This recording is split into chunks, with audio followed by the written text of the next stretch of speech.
Hello, my name is Alan Zane, and I'm doing a book talk on the book called The Things They Carried by author Tim O'Brien.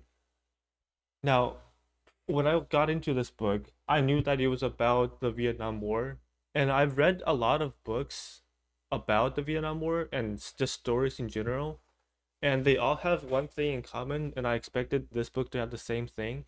They would always try to bring meaning to their sacrifices in the war, whether that would be their close friends or their mental health or their physical health or whatever. They would always try to bring meaning to their sacrifices. But O'Brien states very clearly that war stories he believes has no intrinsic meanings to them.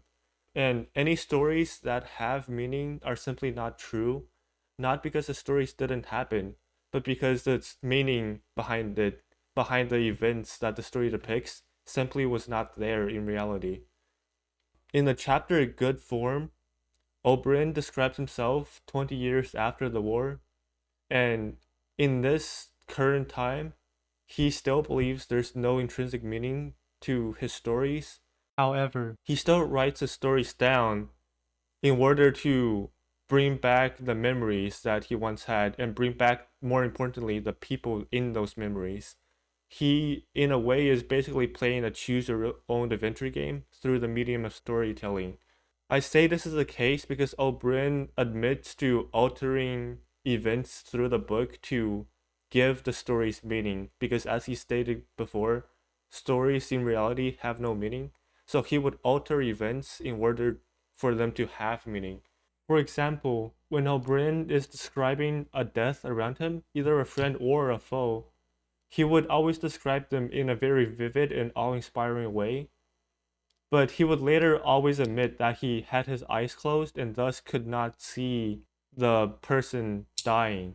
This type of minor altering of a story leads to one of the biggest cliffhangers in the book, where during the chapter Sweetheart of the Saint Trabant, Rat, the storyteller of his infantry group, tells the story of a girlfriend of a fellow soldier that he once worked with in a medical clinic. And one day, the soldier's girlfriend would disappear and was likely captured and most definitely killed by the Viet Cong troops. And despite this very obvious death, Rat would still describe her as missing.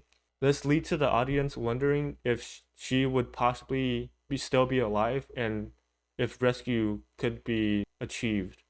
In conclusion, this is why I think The Things They Carried is an excellent book that anybody who is interested in war stories should read, and especially if you're not into war stories, because this book offers a very different viewpoint on war that I think many people who often would not like war stories might enjoy.